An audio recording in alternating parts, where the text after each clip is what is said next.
name is Oliver Fortune Chikodzore. I'm a business strategist, economist, as well as an entrepreneur. I'm also the CEO of the African Innovation and Entrepreneurship Center.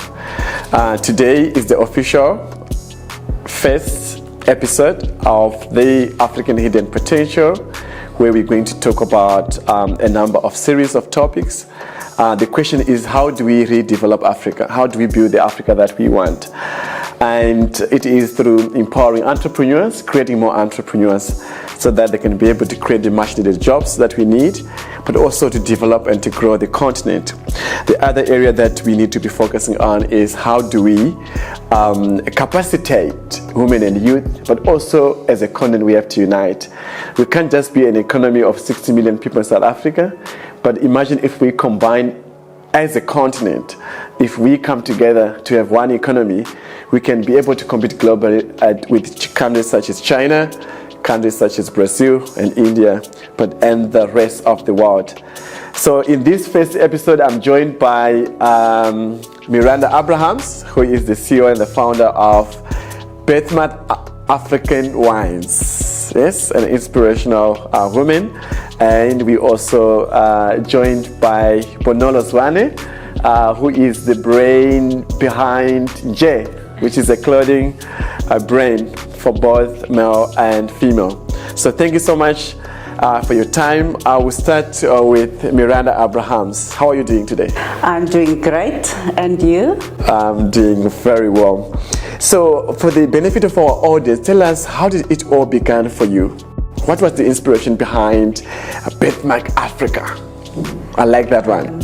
I was born in Constantia on a farm where there was grape vineyards, and my mother used to eat a lot of grapes when she was pregnant with me. But during the apartheid era, we were removed to a very disadvantaged area where I grew up, and I had lots of adversities.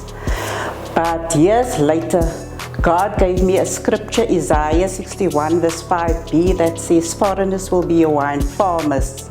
And in that same week, I had a dream, and I dreamed I was sitting on my bed, and another me was standing beside my bed. And the one that was standing beside my bed looked at the one birthmark and said, that's the shape of Africa. And the one that was standing walked around the bed and looked at the other birthmark and said, that's a bunch of grapes. And I took that birthmarks, I replicated it into my logo, and I called it Birthmark of Africa Wines. And later I realized it connects my past and my present to a true destiny story. That is how I started the brand. Excellent, that's great. Actually, it's so funny that I love the prophecies of Isaiah. When I got married on my wedding, I read a poem from Isaiah 54, Isaiah 54 verse 11b. I will lay thy stones upon fair colors. So it's so much funny that the prophecies of Isaiah. And one of the things that I'm really excited is that to have a woman like you from previously disadvantaged communities to be able to, start up a brand and build a brand. Bonolo Zwane, how are you doing today? I'm good, thanks. How are you? I'm doing really great. Thank you. I have to. It's my business too. Excellent.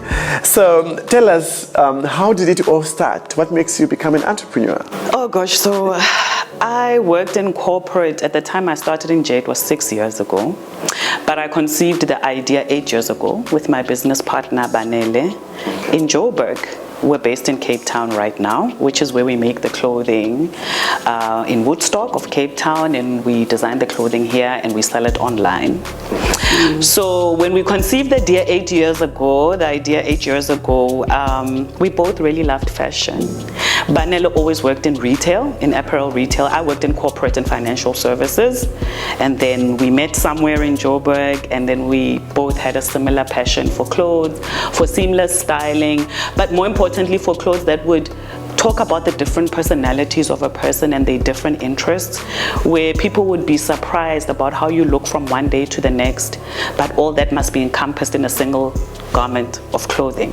So it was just about seamless styling, effortless styling that will make you stand out, but in a very silent way. So we like to say Nje is about a silent punch. And we found most of our clients like yourself. You make a statement, but very silently, in a subtle way.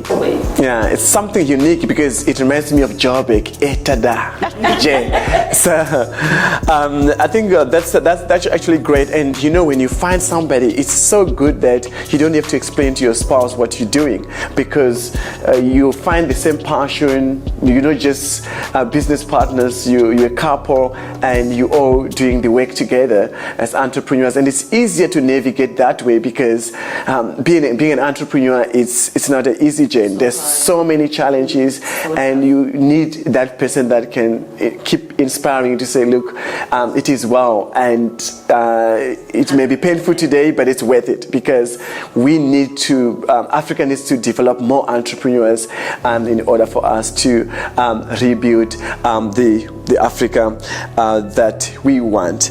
My next question is to you again. Tell me, how do you, I'm going to ask two questions in one. How do you balance work and business and family, as well as how do you market your products? I don't have a work-life balance at all, like work is like part of life. And because I feel like I'm really serving a part of myself that I love, you called it purpose. I think earlier on we were talking offline. Yes. It's just a big part of my life. So I always say I've got 3 kids. My firstborn is Nje, 6 years old, and my secondborn is my son, he's 5, and my daughter's 4. And they've really actually grown up in the business because we lived a very hippie lifestyle in the beginning, just trying to set the business up. So they would come with us to the workshop where we make our clothing, they'd just be part of the experience. And it wasn't really great at the most of times, but then we got used to it, and I think it's really great. I can see my kids are also very used to it now. So I wouldn't say I really have a work-life balance at the moment, but I also think it's part of where the business is, the cycle of the business, where it's at now. You're running a series on scaling to grow business, so we're almost at like the precipice of, if we don't scale substantially, it's a do or die. We actually have to, or we will cease to exist. So because of that, my energies and my temperament are very much geared towards, the work aspect. That's really my life, which is not great, but it's what I chose. Our best marketers are our customers. I don't want to lie. Those are our best marketers because we're a business that's grown by word of mouth. And the reason for that is twofold. It's because when we started the business, we knew a certain number of people, and that's who we sold, our clothing to and who we marketed to. And they told others about the great experiences they had with the clothes, the fit, the customer experience, and the online store is very easy to navigate. And we've got over 300 products there because we are a ready-to-wear brand, but they found it very easy to navigate, So we marketed largely, it's really our customers. Word of mouth, that's how it's grown. And now where we are in the business, or where we've been for the last 2 years, is to market it more aggressively through other avenues. Social media is obviously a very important one for us.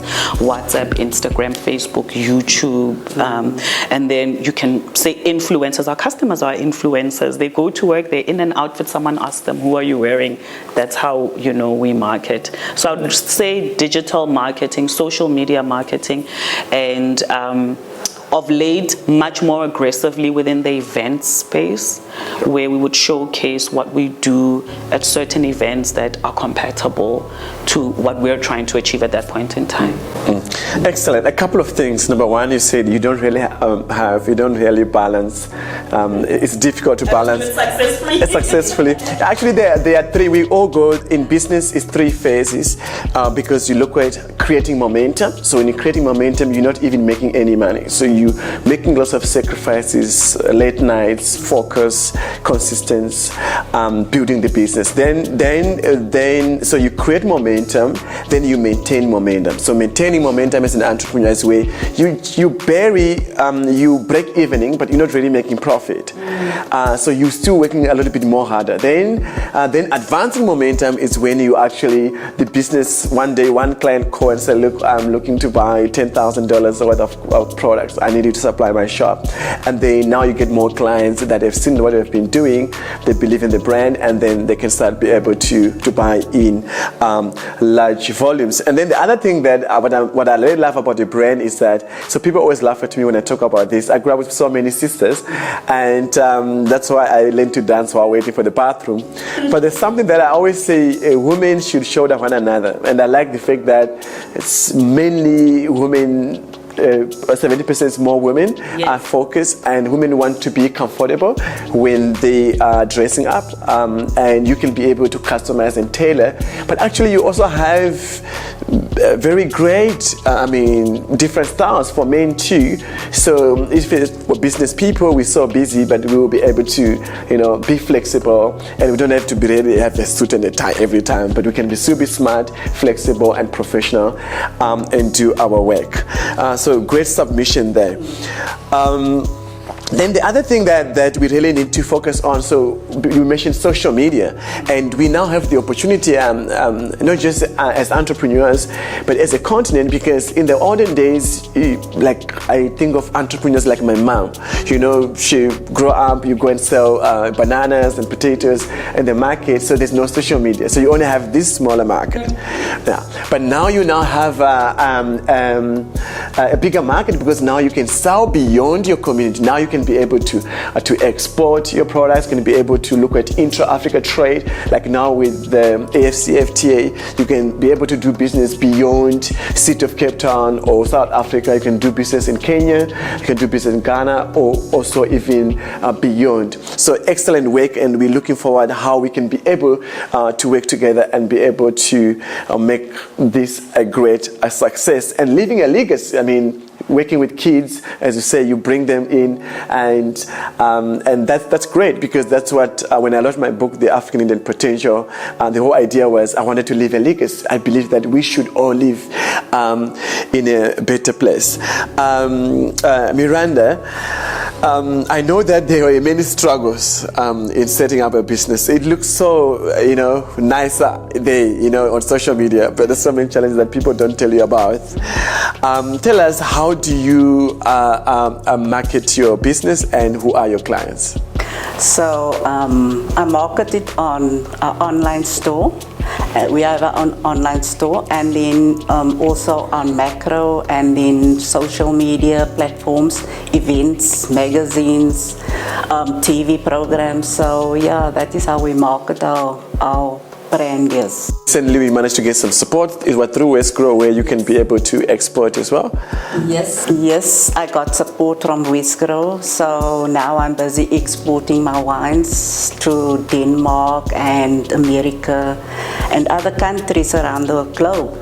And this is a great opportunity that they help small businesses like us to expand our business, globally and so on, yes. Excellent. So we will be right back, and when we return, we'll talk more about the new opportunities also in the USA market, and how we can what are some of the expansion plans, and be able to build our businesses. Thank you. Hello, I'm Robert Hastrup Timmy, and welcome to Big Street. So what is Big Street? Big Street basically is a social networking and co-working space right here in the beautiful city of Cape Town, and we wanted to come up with something that would be a lot more different from the typical co-working spaces that you see around the world. Here, when you become a member of Big Street, you actually get to meet people, other members, and you network, and you never know where that networking would lead you to. So a bit like Soho House in London, Big Street is the place where you want to be, to meet people, engage, do some work, get creative, and have lots of fun. Welcome back to our first episode of African Hidden Potential, where we're talking about how do we redevelop and rebuild the Africa that we want, we as African entrepreneurs. Before we went to the break, we were talking to Miranda Abrahams, who is the CEO and the founder of Birthmark African Wines. Just tell us, I know we're talking a lot around about how do we expand, how do we scale our businesses to the different markets. She talks about social media earlier, but what are some of the plans that you have, or what are some of the challenges that you're facing that you would like to have support in taking your brand and expanding in your business? Some of the challenges, basically it is around marketing. We have to market your own brand and get it to other countries, and the challenge that I have in the business was marketing, most about marketing the brand and getting the brand where I want the brand to go. And yes, that is the challenge that we mostly have, yes. As a business. I like the fact that what I've learned from COVID is that we don't just have to have critical thinking, but we also have to collaboration that is intentional to support each other to grow as entrepreneurs. And I like the fact that when we come together as entrepreneurs, we be able to create a market among ourselves. And looking at the new program AFCFTA, I think one thing that we need to enforce as entrepreneurs or to engage with governments of Africa is the implementation part, because sometimes we tend to have a lot of good policies that are conducive, but we don't know how to enforce them. Sisi Bonolo Zwane, she is, welcome back. She is the founder and the CEO of the Nje clothing brand. As your t-shirt says. As my t-shirt says. As my t-shirt. As my dress. By the way, I am dressed, but if you have not gotten yours, I think it's time. Please, we will put the links on the bottom. If there's a young female entrepreneur out there, then what kind of advice will you share for someone that is starting? This question at all, because I don't like giving advice. I've just found that people have such unique paths, and also like where you're from. You were talking about your upbringing, Miranda, and it really informs a lot about your mindset and the resources you have around you. So for me, I didn't really have many people who ran businesses in my family. Very few people who were like entrepreneurs growing up, so I didn't really have that modeled in a very big way. So what I had as resources around me was people, and people are important because they're the market, they're the customers, right? So if you're in an area or in a position where you don't have people that could potentially be clients for you, it becomes very difficult. So it's very difficult to advise on things like that because, like, from a background point of view, we're so different. I think the one common thing that I can say, maybe not advice, but I can say is just to fight. I know these days people, we all want peace now. We want a sense of peace, a sense of calm. There's a lot going on in the world. There's so many stressful things. So you don't really want to hear hustle, fight, keep going, but it really is persevering. And from one day to the next, persevering looks different. You talked about the momentum. Where you're pushing a certain momentum, you need that kind of perseverance. We're here very late at night because we're persevering towards, building, like you said, Africa, businesses, etc. On another day, that perseverance could be just having the ability to wake up in the morning when things are not going well, when the sales numbers are not looking good, when you're not in favor, when social media is not responding, you're not getting the likes, but you still have to keep pushing through that. You still have to keep marketing your products in whatever way you market your products, no matter how you're feeling. So I think perseverance, and if you're able to, if you're lucky enough to have people around you that are quite honest about their journeys in business. Otherwise you would tend to sometimes feel like a failure. Not realizing that there are people. So social media make it more prettier than the real challenge. I think for me it's all about finding your passion and how do you turn that passion into creating value and supporting others. And I also believe that, as I mentioned earlier, that I think as entrepreneurs, this is one thing think we can learn from COVID is that we need to be able to show one another, but also to create a market and a demand among ourselves and collaborate, because sometimes you may have certain skills or opportunities on it that I don't have. I actually believe that the biggest currency is relationships. But it is a lonely journey. Actually, one of the books I'm writing is The Life of an Entrepreneur and Business Continuity Planning, where we talk about the real stories, the real challenges that we face behind the scenes. Sometimes people say, Oliver, but you're driving a Range Rover, but sometimes I don't even have 50 rand to buy data to be able to connect my phone to the laptop so I can do an invoice so I can get paid. So there are so many challenges that we face as an entrepreneur. But the sacrifice, the journey is worthy. For me, it reminds me of a mother that is giving birth. She's so much pain alone, but after that, everybody says congratulations. And we need to do this. The Jewish people support each other, the Chinese support each other. So as entrepreneurs, I think this is great, and that what gives me pleasure and peace is that I'm able to do what I can in my own space with the little that I have to build a legacy, not for ourselves, but for those that will definitely come after us. And as we have mentioned earlier, that I think there's also a lot that we need to do around education, because I was watching, a few weeks ago, I was watching somebody's status. It was saying, WhatsApp status, it said, education has failed me. And it's true, because we were never taught about money. My parents used to tell me, poor people are lazy and rich people are evil. But actually, we need to talk about money, because even the word of God talk about that, the gold and silver belongs to me. And in order for us to develop, and we need to talk about education that will help us, the real education. We need to be honest among each other as Africans and inspire and create awareness around education that is important for us as Africans, the way that we used to do in the old ways. And we believe that as an organization, we believe that I think the AU should take the lead, because we need, for example, and now they were talking about Swahili, how they want the Swahili to be one of the official languages. But we need to talk about entrepreneurship education as well. How do we inspire? It doesn't matter where you come from. My professor used to say that he gets less pay than a plumber. But nowadays they say, no, don't do some of those courses.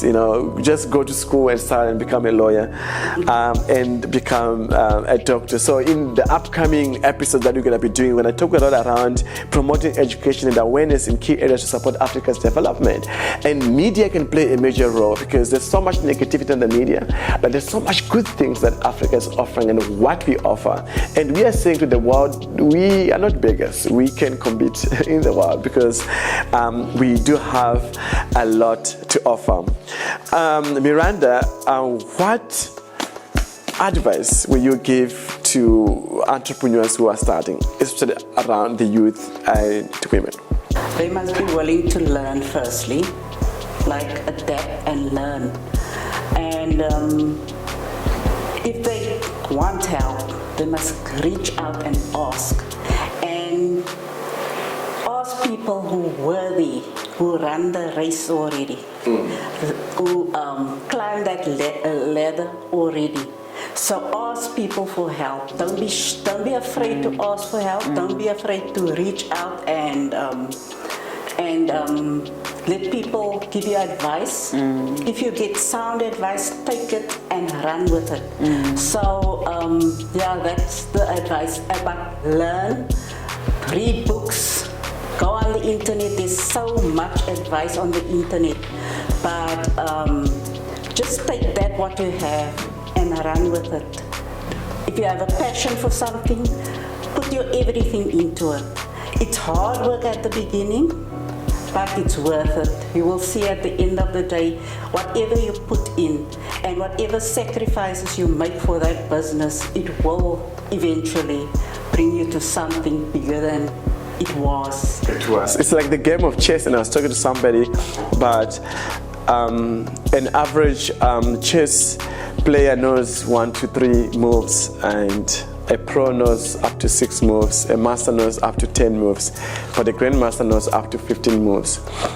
It doesn't matter where you are in life as an entrepreneur, it doesn't matter. It's always about your next move.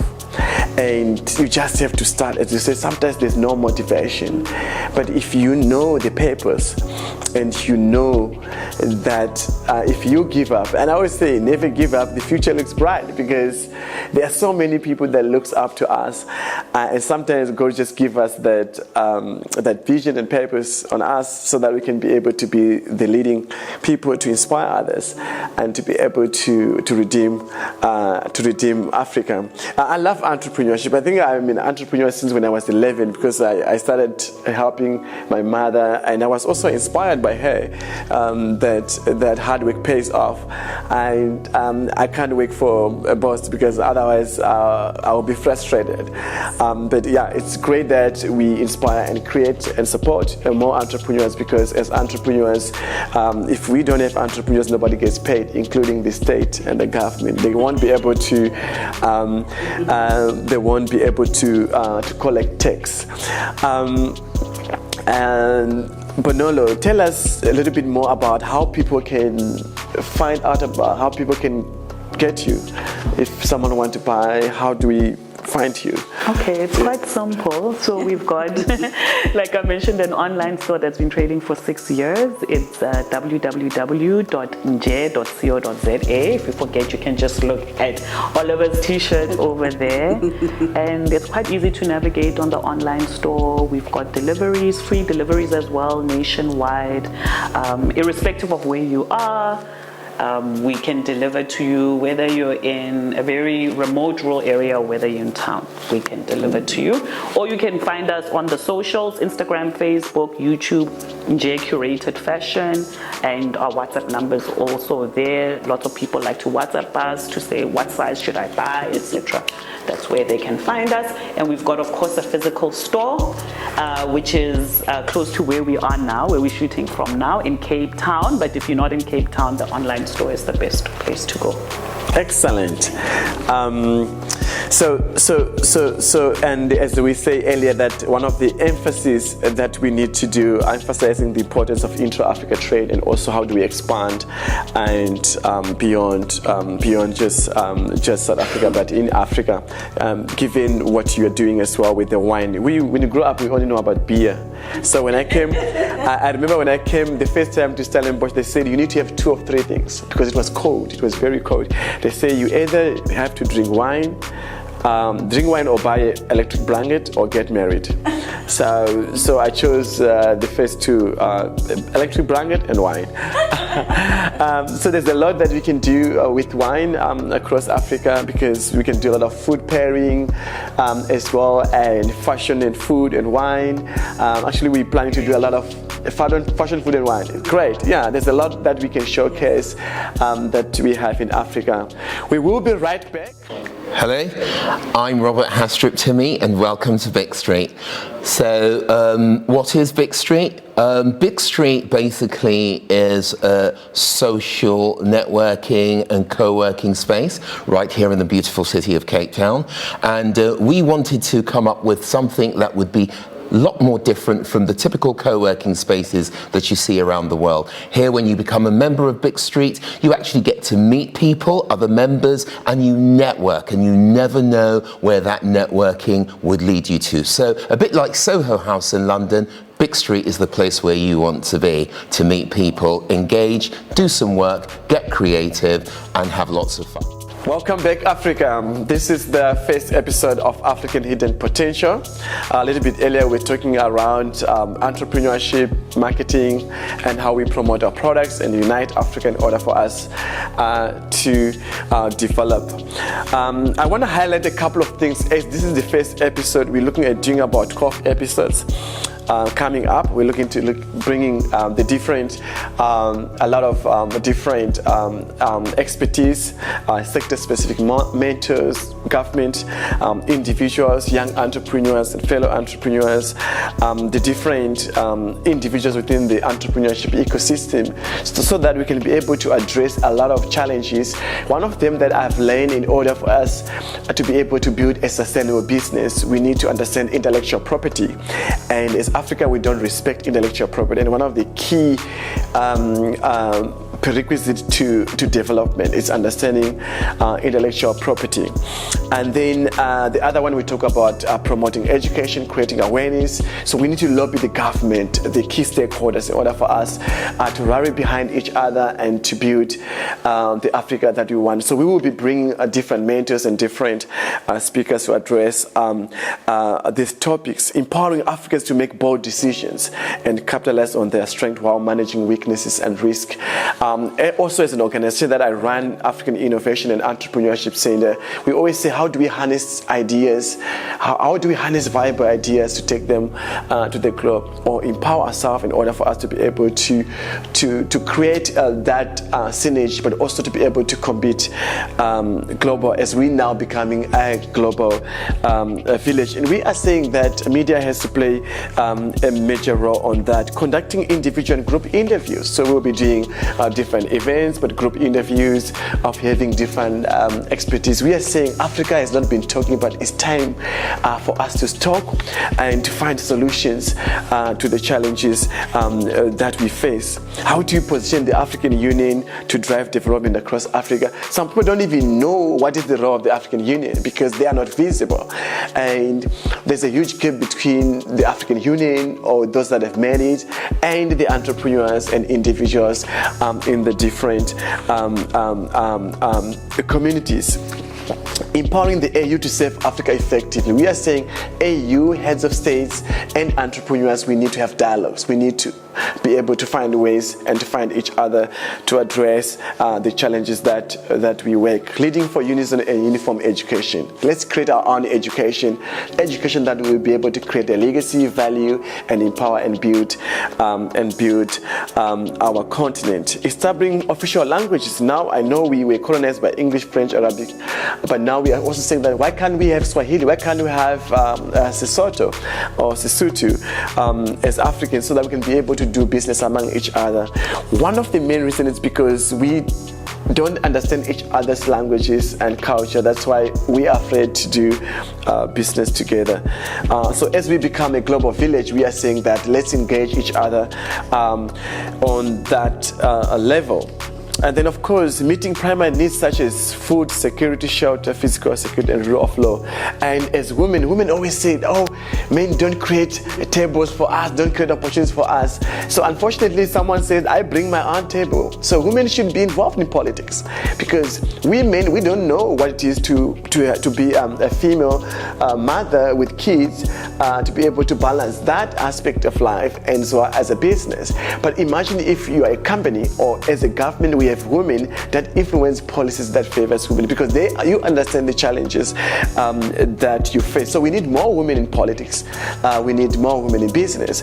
And we found out that companies that actually invested in having women as part of members of the executives, they do well than companies that just have male dominated. I spoke earlier about intellectual property, the importance of Africa's development, industrialization, and competitiveness. We are not adding value addition to our products. For example, we have so much agricultural, organic, natural products, such as shea butter from Uganda. We have products such as grapes from South Africa. We have hibiscus tea from Nigeria. We have cocoa from Ghana and Ivory Coast, but we are not paid enough. So it's time for us to be able to look at an integrated process whereby we can grow, capacitate those women or youth, grow, value add, and be able to sell our products as value added products and be able to be paid well, so we can be able to develop our continent. And then the last one, we look at how do we assessing the existing IP systems of Africa and associated challenges, and examining the Africa free trade.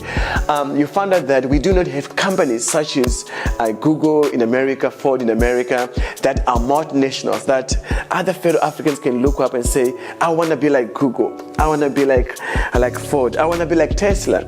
So we as entrepreneurs, we want to develop those companies so that those who come after us can be able to look back and say that I want to be like that. We can be a source of inspiration. So Miranda, my last question to you is, as a female entrepreneur, as a mother, what are some of how do you balance work and life and family? So how I balance my work life and my family life is I schedule my day. And what I do also in the time when I'm in my work life, if I feel the pressure is getting too much or the day is too busy for me, I just take time out, even if it's a 5 minutes or 10 minutes, just to reflect and get my energy back for that day. Or I will do my prayer time or something. I would read a book or just get myself in that space where I can relax and be comfortable, but also just to re-energize myself so I can go back and be afresh and start again. So that is what I do but I schedule my day so that I can be prepared for what is. If there's anything coming in between, I can be prepared for what? For that. So it talks a lot around discipline as an entrepreneur. One of the major characteristics of an entrepreneur is being disciplined and consistent, how you plan your day, who you spend your time with. And it takes us to the topic that we're going to have today later, scaling business and how do you cultivate a successful mindset. One of the things that we're also going to be looking at in the upcoming episodes is how do we nurturing viable ideas and sustainable development for Africa, as well as how do we explore the journey of innovation, look at the entire value chain. We don't own the value chain, we don't own the means of production, things that we need to talk. And also from problem, opportunity identification, as well as post-commercialization. And we can't have freedom without economic freedom. And also how do we discuss ways to sustain a business after commercializing and have a culture of authentic leadership, etc. Bonolo, welcome back. My last question to you is any advice or any last message to fellow African women, fellow entrepreneurs out there? Yeah, so my business, in my business, I would say women are the cornerstone of my business. Because they are the majority of our clients. So even though we've got men's wear and we've got kiddies wear as well, the reason those two types of products came to being is because women were buying for their families. So they increase the basket sizes, which means they increase my revenue, you know, and which means that I can hire people or hire more people to grow the business.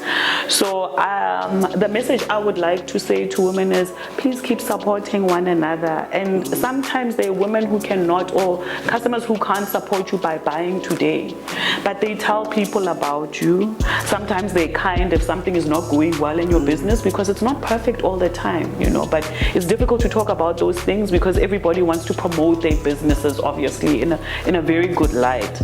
So when you're kind as well to your service providers and when they're kind and professional to you, I think it's just that symbiotic relationship. So women, please continue to support one another, and thank you for supporting my business because by you buying, support, I don't like using the word support when I ask people to shop from me. I say shop from me. But now, to be honest, the business has been supported by women as the cornerstone, and including obviously our staff members. When we started the business, we didn't know how to manufacture clothing. When we moved to Cape Town, we were actually assisted by competitors who were women to make the clothes. They taught us how to make patterns, how to cut, how to design. We used to travel all the way to Mitchell's Plain 3 times a week to learn how to do that. Those are women who gave of themselves, of their time, with very little. So that's what I would say to women. Excellent. I always call it as how do we shoulder one another. And thank you so much for great submission. That was Bonolo Zwane, the CEO and the founder of Nje Products clothing brand. We will be posting. It was Steve Wonder who said, "Isn't it she's beautiful?" Was it Steve Wonder? Really is. She's beautiful. So isn't she's beautiful? So thank you so much. I thought when people were looking here, they thought maybe we're getting married today. But anyway, next time we matchy. But thank you so much for that a great submission.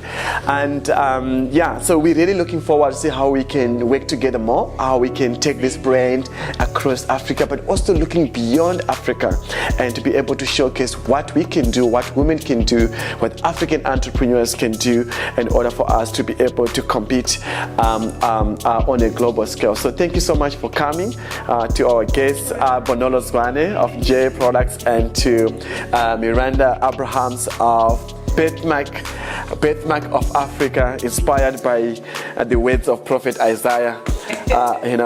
So I'm very grateful to have you guys to be the first entrepreneurs on this podcast on how do we really unlock the African hidden potential. And I remember when I was inspired to write my Facebook was in the 2016s, and I was looking at the title, and every time I'm talking about, but I'm looking and researching around challenges, but someone said, why don't you call it hidden potential? And I read it, but there's so much potential that we can do and that we have as Africa. So thank you so much.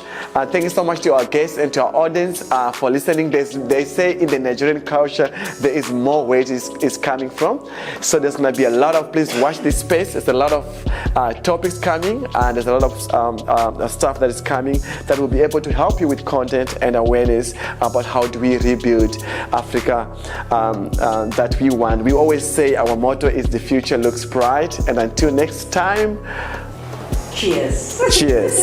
Bye. I'm Robert Hastrip-Timmy, and welcome to Big Street. So what is Big Street? Big Street basically is a social networking and co-working space right here in the beautiful city of Cape Town. And we wanted to come up with something that would be a lot more different from the typical co-working spaces that you see around the world. Here, when you become a member of Big Street, you actually get to meet people, other members, and you network, and you never know where that networking would lead you to. So a bit like Soho House in London, Big Street is the place where you want to be, to meet people, engage, do some work, get creative, and have lots of fun. So going on from there, we also, Big Street is part of a startup that we started out in Europe, out of Barcelona and London. And that startup is called Blockchain Company. We're a seed capital, a seed funded startup. And essentially what we're doing is we're building an ecosystem. So in that ecosystem, one of our projects is called Blockchain Valley. So Blockchain Valley is an interoperable fourth industrial ecosystem, and its core product is a e-commerce utility called blockchainvalley.me. So when you go to blockchainvalley.me, once it's launched, you will be able to buy goods and services in the fourth industrial revolution, such as smart fridges, a smart car, or smart wearables, Internet of Things, 3D printing. All the time when you buy these products and services from all kinds of merchants that we call e-companies, you are rewarded with a token called 4IR. So the 4IR stands for the fourth industrial revolution. So the 4IR utility token is going to be launched, and you would earn all kinds of rewards for buying goods and services over the platform. Also, by the way, when you engage with the platform and you write comments, you vote, you make reviews, you even share your data, you can monetize your data is yours, you can turn your data from 4IR into real US dollars. That's one of our core products, and we have other interoperables like 4IR Job, where you'll be able to apply for jobs in the fourth industrial revolution as well. And we even have a 4IR GPT AI prompting platform where you, as a domain expert, as a professional, you'll be able to prompt on behalf of other people. So all in all, everything starts here from Big Street, and you can leave us a review whenever you come to Big Street. Leave us an instant review, and that review goes on Google instantly. Thanks very much indeed for listening.